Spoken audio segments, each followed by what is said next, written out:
New series history of Pakistan کی قسط number 2 میں خوش آمدید۔ انڈو گریکس کے بعد سندھ پر سیتھینز کی حکومت آئی۔ یہ ایک خانہ بدوش قبیلہ تھا۔ ان لوگوں کی شروعات ساؤتھ سائبیریا سے ہوئی تھی۔ چونکہ یہ ایک خانہ بدوش قبیلہ تھا، اس لیے یہ لوگ جس کسی آبادی سے گزرتے تو اس پر حملہ کر کے اس کو اپنے کنٹرول میں کر لیتے۔ اس طرح انہوں نے برِ صغیر اور چین سے لے کر بلیک سی کے شمال تک حکومت کی۔ اس کے بعد سندھ پر کشان کا دور کا آغاز ہوتا ہے۔ کشان امپائر نے سندھ پر 10 عیسوی سے لے کے 325 عیسوی تک حکومت کی۔ چائنیز ہسٹری کے مطابق یوزی ہی قدیم خانہ بدوش چائنیز تھے جو جنگلات میں رہتے تھے۔ ان پر شونگو خانہ بدوش قبیلے نے حملہ کیا اور یہ لوگ اپنی جانیں بچا کر افغانستان، پاکستان، انڈیا، تاجکستان اور ازبکستان آ گئے۔ وہاں انہوں نے بیکٹریا کے نام سے ایک سلطنت بنائی جس نے ان ممالک پر تقریباً 350 سالوں تک حکومت کی۔ کچھ ہی سالوں میں انہوں نے ایک مضبوط سلطنت بنا دی اور اس وقت ان کی تجارت ہان چائنا، پرشیا اور رومن سلطنتوں سے تھی۔ کشان کے بعد سندھ پر سسانینز کا دور آتا ہے۔ سسانیوں کے دور کو ایرانیوں کا دور بھی کہا جاتا ہے۔ سسانیوں نے ایران، عراق، انطولیہ، مصر اور پاکستان پر حکومت کی۔ سندھ پر ان کا دور 325 سے لے کے 480 عیسوی تک تھا۔ انہوں نے سندھ پر 150 سالوں تک حکومت کی۔ ملتان سے لے کر سندھ تک ان کی دور حکومت کے سکے بھی ملے ہیں۔ سسانیوں کے بعد کچھ عرصے کے لیے گپتا امپائر نے سندھ پر حکومت کی۔ گپتا ڈائنسٹی کی شروعات بہار، انڈیا سے ہوئی تھی اور چندرا گپتا اول گپتا سلطنت کے پہلے بادشاہ تھے۔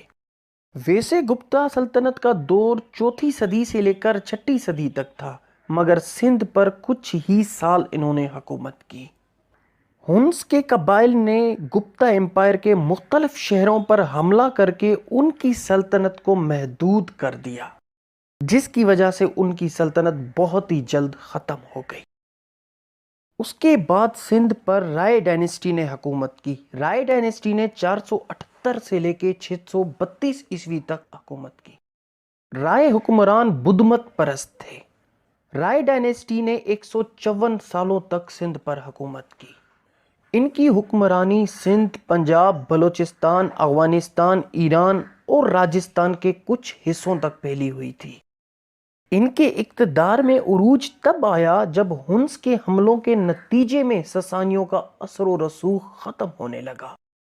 رائے ڈائنسٹی کے دوران الوڑ اس وقت کا دارالخلافہ تھا۔ رائے ڈائنسٹی کے 154 سالہ دور میں یہ اقتدار 5 بادشاہوں کے ہاتھوں سے گزرا ہے۔